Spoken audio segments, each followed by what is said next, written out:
courte en FM, par satellite ou sur Internet. Vous écoutez NHK World Radio Japon. Voici maintenant nos émissions en langue française. Pour le programme précis des retransmissions, visitez notre site web http://nhk.jp/French. FRENCH. Restez à l'écoute.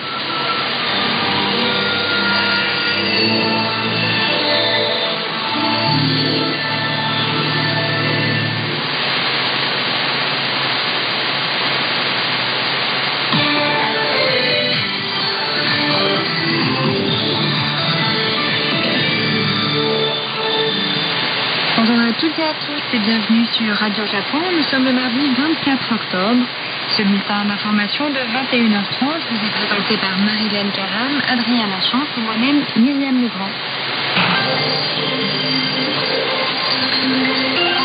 Voici le titre de cette édition. Le Japon, les États-Unis et la Corée du Sud entreprennent des exercices militaires conjoints.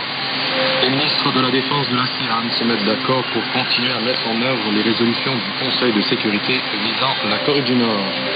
Et le congrès du Parti communiste chinois, qui s'est achevé mardi, renforce la mainmise du président Xi Jinping sur le pouvoir. Au Japon, les États-Unis et la Corée du Sud ont commencé des manœuvres militaires conjointes pour consolider leur capacité à détecter des lancements de missiles par pyongyang. Les responsables de la défense sud-coréenne ont déclaré à la presse que les exercices, qui vont durer 2 jours, ont commencé mardi dans les eaux au large du Japon et de la Corée du Sud. Ils ont indiqué que les destroyers Aegis vont conjointement détecter et suivre le tir simulé d'un missile balistique, puis partager les informations le concernant.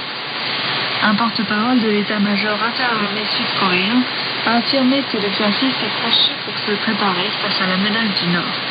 C'est le 5e exercice de ce genre entre les 3 pays depuis leur début en juin 2016.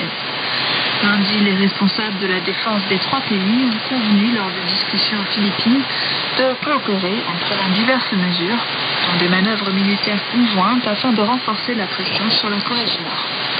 Une réunion élargie des ministres de la Défense de l'Association des Nations du Sud-Est asiatique vient de se terminer aux Philippines.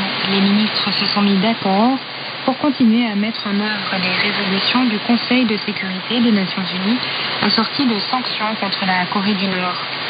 Le ministre nippon de la Défense, Itsunori Onodera, le secrétaire américain à la Défense, Jim Mattis, et le ministre chinois de la Défense, Chang Wanquan, ainsi que leurs homologues de 5 autres pays, ont participé à la réunion dans la zone économique spéciale Clark. Les discussions ont principalement porté sur la manière de répondre aux provocations de la Corée du Nord, qui continue à accélérer son développement nucléaire et de missiles. Les participants ont condamné Pyongyang et convenu de continuer la mise en œuvre des résolutions assorties de sanctions, espérant ainsi faire pression sur le pays pour qu'il change ses politiques. Ils ont également discuté de l'intensification des activités maritimes de Pékin en mer de Chine méridionale. Ils ont réaffirmé l'importance de respecter l'état de droit et la liberté de navigation. Le congrès du Parti communiste chinois, qui s'est achevé mardi, a renforcé la mainmise sur le pouvoir du président Xi Jinping. L'Assemblée s'est réunie pendant 1 semaine tous les 5 ans. Lundi, jour final des discussions, elle a adopté une charte révisée du parti qui inclut un principe directeur, lequel porte le nom du président et s'intitule « La pensée Xi Jinping sur le socialisme à caractère chinois pour une nouvelle ère ». Les principes directeurs sont les éléments les plus essentiels de la charte du parti. Seuls 2 leaders avant lui, Mao Tse-tung et Deng Xiaoping, se sont vus octroyer un tel honneur. L'insertion de la pensée de Xi Jinping dans la charte intervient beaucoup plus tôt que dans le cas de ses prédécesseurs, montrant que le parti est de plus en plus centré sur le président. Plus tôt, l'Assemblée générale a élu environ 200 membres du comité central du parti. 5 des 7 membres du comité permanent du Politburo vont quitter leurs fonctions. Seul le président Xi Jinping et le premier ministre Li Keqiang restent en poste. La semaine dernière, l'Union internationale pour la conservation de la nature, ou UICN, un comité un comité consultatif de l'UNESCO a mené une enquête sur le terrain dans la partie nord de l'île principale d'Okinawa, appelée Yambaru, l'île d'Iriomote, de même que les îles d'Amami-Oshima et de Tokunoshima dans la préfecture de Kagoshima. Le gouvernement japonais recommande à l'UNESCO d'inscrire ce site sur sa liste du patrimoine mondial. L'UNESCO doit décider d'inscrire ou non les zones connues sous le nom d'île Amami-Ryukyu en juillet l'an prochain, après une évaluation plus poussée. Dans ce commentaire, le professeur Masahito Yoshida de l'École supérieure des sciences humaines à l'université de Tsukuba nous parle des défis que ces zones doivent relever afin d'être reconnues comme site du patrimoine mondial de l'UNESCO. 奄美琉球諸島が登録されれば大陸から分離される中で Les espèces indigènes se sont développées après que ces zones se soient séparées du continent asiatique. Je pense que ce processus de développement biologique est tout à fait unique et suffisamment précieux pour être inscrit sur la liste du patrimoine mondial de l'UNESCO. Les enquêteurs de l'UICN ont confirmé les frontières des zones recommandées, de même que la présence ou non sur place d'un système de gestion suffisant. Les îles Amami et Ryukyu se situent dans la ceinture de la mousson et reçoivent suffisamment de pluie. Elles jouissent donc de riches forêts à feuillage persistant. Les espèces indigènes telles que le râle d'Okinawa, certaines grenouilles, le lapin des îles Amami et le chat d'Iriomote vivent dans ces forêts. On ne les retrouve nulle part ailleurs dans le monde. Pour que ces zones soient inscrites sur la liste du patrimoine mondial, les gouvernements national et préfectoral, de même que les autorités municipales, doivent travailler ensemble pour mettre sur pied un bon système de gestion.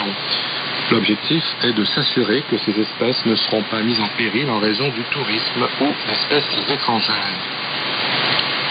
Dans le cas des îles Amami et Ryukyu, un défi majeur est de trouver les moyens de protéger les espèces rares des mangoustes, une espèce étrangère, et d'un chat et chiens sauvages. Lorsque libérés dans la nature, même les chats de compagnie vont commencer à chasser d'autres animaux. J'aimerais attirer votre attention sur l'exemple des scarabées à bras longs de Yambaru qui se sont croisés avec des espèces étrangères pour donner naissance à des hybrides. Les mesures pour empêcher un tel phénomène d'avoir un impact sur l'écosystème local doivent être élaborées. Des efforts visant à retirer les espèces étrangères sont déjà en cours. Mais une autre tâche importante consiste à empêcher leur entrée en, par exemple, menant des examens approfondis des marchandises déchargées des navires dans les ports. Ce travail reste encore à mettre en place. Dans les secteurs de Yambaru et de l'île Iriomote à Okinawa, les propriétaires d'animaux de compagnie doivent dorénavant s'enregistrer. Je pense que ce type de coopération de la part des habitants est indispensable pour que le Japon assume pleinement ses responsabilités si les îles Amami et Ryukyu sont inscrites sur la liste des sites du patrimoine mondial de l'UNESCO.